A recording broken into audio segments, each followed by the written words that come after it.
গতকালকে যে আমাদের একটি মিটিং হয়েছে সেই মিটিং এর কিছু ফলো আপ অবহিত করার জন্য। এটা মূলত আমাদের প্রবাসী বাংলাদেশিদের ভোট সংক্রান্ত। আপনারা জানেন যে নির্বাচন কমিশন সর্বতভাবে চেষ্টা করছে যে প্রবাসী বাংলাদেশিদেরকে ভোটের আওতায় নিয়ে আসতে, যারা আজ পর্যন্ত সেরকম কার্যকরীভাবে ভোটের আওতায় আসেননি।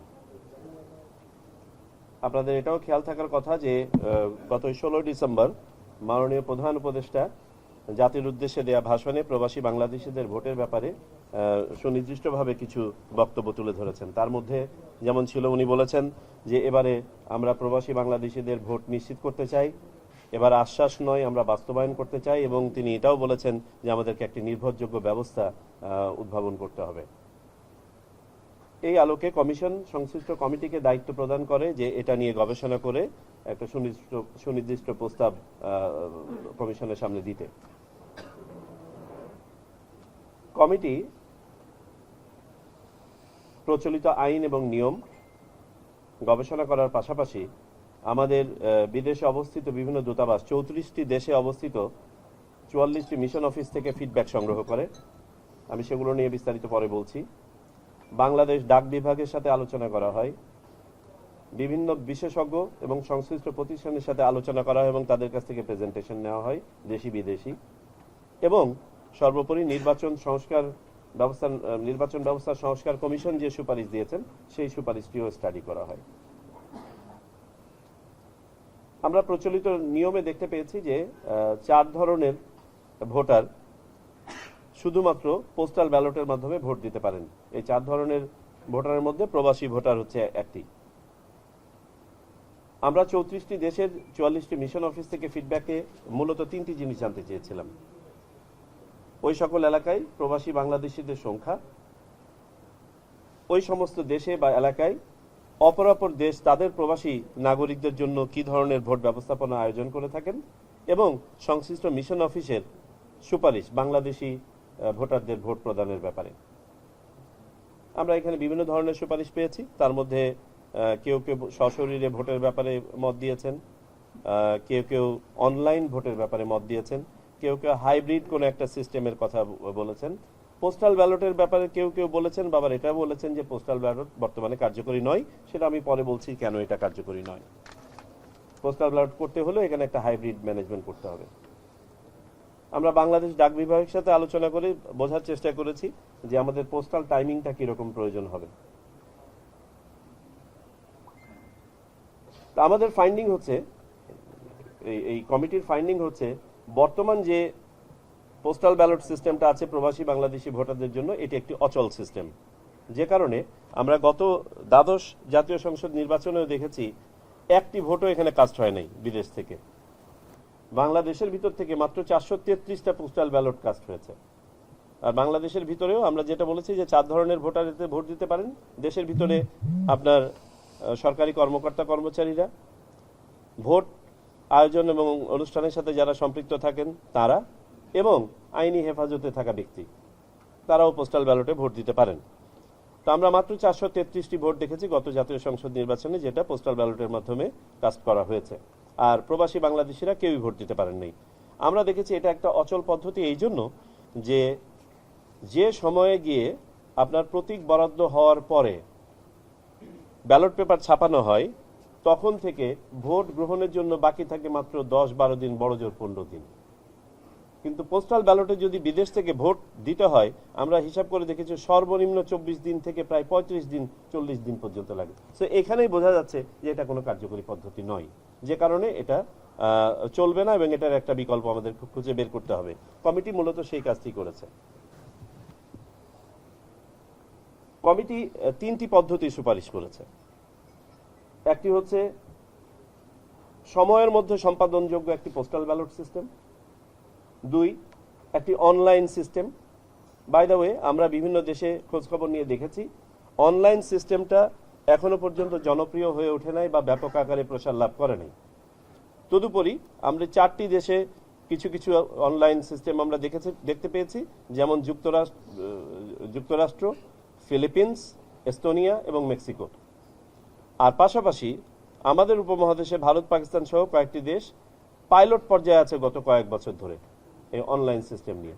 আমরা ইউএনডিপির সাথে সাথে যখন আলোচনা করেছি, তারা আমাদেরকে যেটা বলেছেন যে অনলাইন সিস্টেমটা এখনো পর্যন্ত অনেকেই অ্যাডপ্ট করতে পারছে না, কেউ কেউ এটা ট্রায়াল পর্যায়ের পরে আবার ফেরত গেছে পূর্বের সিস্টেমে।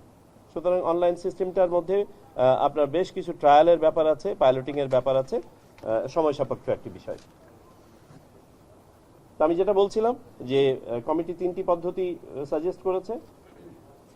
দুটো বললাম যে সময়ের মধ্যে সম্পাদনযোগ্য পোস্টাল ব্যালট, দ্বিতীয় হচ্ছে অনলাইন পদ্ধতি, আর তৃতীয়টি হচ্ছে প্রক্সি ভোট। প্রক্সি ভোট অর্থাৎ একজন প্রবাসী বাংলাদেশির পক্ষে বাংলাদেশে অবস্থানরত একজন ভোটার তার ভোটার এলাকার তার হয়ে ভোটটা দিয়ে দেওয়া। আমাদের কমিটির কাছে বিবেচ্য বিষয়াদি ছিল ভোটারের পরিচয় নিশ্চিত হওয়া, ভোটের গোপনীয়তা এবং নিরাপত্তা। আমাদের যে সিস্টেমই অ্যাডপ্ট করি না কেন এটা হতে হবে নিরাপদ এবং নির্ভরযোগ্য। একটা সাক্ষ্য থাকার ব্যবস্থা থাকতে হবে যাতে করে আইনি বিষয়গুলো ফেস করা যায়, অর্থাৎ আমরা পেপার ট্রেইলের কথা বলেছি। যে সময় পাওয়া যাবে ভোট গ্রহণের জন্য সেই সময়ের মধ্যে সম্পাদনযোগ্য একটি পদ্ধতি, এটি একটি সাশ্রয়ী পদ্ধতি হতে হবে এবং সর্বোপরি সার্বজনীন পদ্ধতি হতে হবে, যাতে করে বিদেশে বসবাসরত সকল ধরনের প্রবাসী Bangladeshi irrespective of their level of education যেন এটা সহজে ভোটটা দিতে পারে।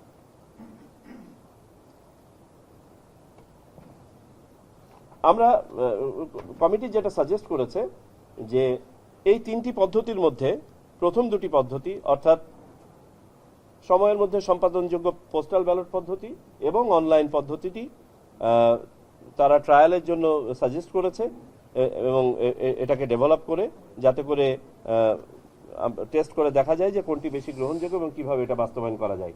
পাশাপাশি তারা যেটা সাজেস্ট করেছে যে আগামী নির্বাচনের জন্য যদি সত্যিকার অর্থে আমাদের প্রত্যাশা পূরণ করতে হয় এবং মাননীয় প্রধান উপদেষ্টাও যেটা বলেছেন সেইভাবে যদি আমরা প্রবাসীদের প্রত্যাশাটাও যদি আমরা পূরণ করতে চাই তাহলে আমাদেরকে প্রক্সি ভোটিং এ যেতে হবে। প্রক্সি ভোটিং বর্তমানে কয়েকটি দেশে বিভিন্ন পরিসরে প্রচলিত আছে, তার মধ্যে ইংল্যান্ড এবং অস্ট্রেলিয়া অন্যতম, আর ভারতে শুধুমাত্র সশস্ত্র বাহিনীর সদস্যদের জন্য এটা প্রচলিত আছে। প্রক্সি ভোটের পক্ষে কমিটি যে যুক্তিগুলো তুলে ধরেছে তার মধ্যে একটা হচ্ছে যে গ্লোবালি কিছু কিছু জায়গাতে যেহেতু এটার প্রচলন আছে, দ্বিতীয়ত হচ্ছে পাওয়ার অফ অ্যাটর্নির মাধ্যমে তো আমরা জমি জমাও বিক্রি করে থাকি, তাহলে পারে ভোটও তো একটা অধিকার, সেটাকে যদি আমরা বাস্তবায়ন করতে পারি এবং এটা যদি আমাদেরকে একটা ভালো ফলাফল দেয়। আর তৃতীয়ত বাংলাদেশে সহায়তা নিয়ে ভোটের একটা প্রভিশন আছে, সেটা হচ্ছে যারা শারীরিকভাবে চ্যালেঞ্জড, দৃষ্টি প্রতিবন্ধী যারা, তাদের জন্য বিশেষ করে যে একজনের হয়ে আরেকজন ভোটটা দিয়ে দেয়। যদিও বা এটার সাথে এটাকে মিলানো যাবে না, তবে আমরা বলছি যে একটা ছোট একটা স্কোপ আছে। আর সর্বোপরি যে যুক্তিটি তারা দিয়েছে কমিটির পক্ষ থেকে যে এইটি একমাত্র পদ্ধতি যেটা ন্যূনতম ইন্টারভেনশনের মাধ্যমে সময়ের মধ্যে এবং রিয়েল টাইমে করা সম্ভব। কমিটি যে রোডম্যাপ সাজেস্ট করেছে এবং যেটা কমিশন গতকালকে অ্যাপ্রুভ করেছে সেটা হচ্ছে যে একটা ওয়ার্কশপ করা হবে এই প্রস্তাবনার উপরে, এই তিনটি পদ্ধতি নিয়েই। যে ওয়ার্কশপটা হবে আগামী 7 এবং 8 এপ্রিলের মধ্যে, নির্দিষ্ট ডেটটা হয়তো আজকালকের মধ্যে আমরা ফাইনাল করব। সেইখানে আমরা অংশগ্রহণের জন্য আমরা অনুরোধ জানাবো বিভিন্ন বিশ্ববিদ্যালয় এবং ইনস্টিটিউট যারা এইসব বিষয়ে কাজ করার মতো সক্ষম। আমরা প্রাথমিকভাবে চিন্তা ভাবনা করেছি ঢাকা বিশ্ববিদ্যালয়, বাংলাদেশ প্রকৌশল বিশ্ববিদ্যালয় এবং এমআইএসটিকে সম্পৃক্ত করার ব্যাপারে। এর বাইরেও যদি কোনো প্রতিষ্ঠান আমরা পাই রেলেভেন্ট যারা এই নিয়ে আমাদেরকে উপাত্ত দিয়ে সহায়তা করতে পারে তাদেরকে ইনভাইট করব। পাশাপাশি আমরা নির্বাচন ব্যবস্থা সংস্কার কমিশনের সাথে সম্পৃক্ত যিনি বিশেষজ্ঞ ছিলেন তাকেও ইনভাইট করার পরিকল্পনা করেছি। আমরা অতীতে নির্বাচন ব্যবস্থাপনার সাথে যারা সম্পৃক্ত ছিলেন এরকম 2-1 বিশেষজ্ঞকে নির্বাচন কমিশনে চাকরি করেছেন, রিটায়ারমেন্টে গিয়েছেন অভিজ্ঞ, তাদেরকেও ইয়ে করব। বিভিন্ন এনজিও এবং প্রতিষ্ঠান যারা আমাদেরকে প্রেজেন্টেশন দিয়েছেন বা যারা আগ্রহী এ ব্যাপারে আপনার অংশগ্রহণ করার ব্যাপারে তাদেরকে আমরা আহ্বান জানাবো। এই আপনার ওয়ার্কশপের মাধ্যমে আমরা যেটা ডেভেলপ করতে চাই সেটা হচ্ছে একটা সিস্টেম আর্কিটেকচার। এই যে 3টা পদ্ধতি সাজেস্ট করা হলো, এই 3টা পদ্ধতির 3টা আর্কিটেকচার ডেভেলপ করার। এই আর্কিটেকচারটা ডেভেলপ হয়ে গেলে আশা করছি যে 7-8 এপ্রিলের এক সপ্তাহের মধ্যে সেটা ডেভেলপ হয়ে যাবে। তারপরে আমরা বিভিন্ন স্টেক হোল্ডারের সাথে এটা নিয়ে আলোচনায় বসতে চাই, অর্থাৎ রাজনৈতিক দলসমূহ এবং অপরাপর স্টেক হোল্ডার। সেইখানে যদি আমরা সর্বসম্মতভাবে এইটাকে দেখি যে এটা গ্রহণযোগ্য হচ্ছে, তখন আমরা সিস্টেম ডেভেলপমেন্টে যাব। এবং সিস্টেম ডেভেলপমেন্ট করার পরে আপনারা জানেন যে কোনো একটা নতুন সিস্টেমকে একটা টেস্টিং এবং অডিটিং এর মাধ্যমে যেতে হবে, এবং পাশাপাশি কনকারেন্টলি সেটার জন্য আলাদাভাবে সময় না দিয়ে লিগ্যাল ফ্রেমওয়ার্কটাকে আমাদেরকে মডিফাই করতে হবে। বর্তমান যে আইন আছে এই আইনের পরিবর্তন প্রয়োজন হবে। ফাইনালি আমরা একটা ট্রায়াল রানে যাব এবং চূড়ান্তভাবে এটাকে ডিপ্লয় করব। আমরা আশা করছি এই ধাপগুলো অনুসরণ করে আমরা প্রক্সি ভোটটাকে, যদি আমরা এই সকল ধাপে আমরা সবাই, আবারও বলি এটা একটা কন্ডিশনাল ব্যাপার, যে সবার এখানে সম্মতির ব্যাপার আছে, নেওয়ার ব্যাপার আছে, সিস্টেমটা আমরা ডেভেলপ করতে পারলাম কিনা ফুল প্রুফ ভাবে সেটার ব্যাপার আছে। এগুলো যদি করতে পারি তাহলে ইনশাল্লাহ আগামী নির্বাচনে আমরা প্রক্সি ভোটটা মোটামুটি একটা পরিসরে আর বাকিগুলো ট্রায়াল ফেজে ইমপ্লিমেন্ট করতে পারবো বলে আমাদের ধারণা। এই হচ্ছে প্রক্সি ভোট নিয়ে গতকাল পর্যন্ত সিদ্ধান্ত।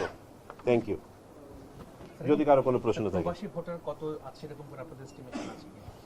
আনফরচুনেটলি এক্সাক্ট ফিগারটা নাই। আমরা যে 44টা অফিস থেকে আমরা নিয়েছি, এই 44টা অফিসের এতেই বাংলাদেশি জনসংখ্যা আছে 1,32,00,000 মতো।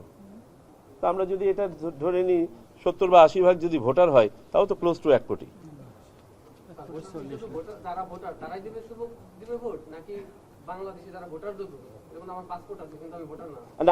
আমরা প্রক্সি ভোট যেটা সাজেস্ট করতে, এটা শুধুমাত্র প্রবাসীদের জন্য সাজেস্ট করছি, আর বাংলাদেশিদের জন্য তো পোস্টাল ব্যালট সিস্টেম আছে। জি জি, যারা ভোটার হয়েছেন, ভোটার তালিকায় নাম থাকতে হবে। ভোটার তালিকায় যাদের নাম আছে উঠছে। এবং এখানে আপনাদেরকে বলে রাখি যে প্রবাসে যারা গিয়েছেন তারা তো কেউ কেউ এনআইডি নিয়েই গেছেন, তার মানে উনি ভোটার তালিকায় আছেন। আর আমরা 7টা দেশে, ইতোমধ্যে 9টা দেশ হয়ে যাবে, 9টা দেশে আমরা ভোটার নিবন্ধন কার্যক্রম চালু করেছি। যারা ভোটার তালিকায় নিবন্ধিত আগে হন নাই এবং এনআইডি কার্ড পান নাই, তাদের জন্য এই 9টা দেশে আমরা সেবা চালু করেছি।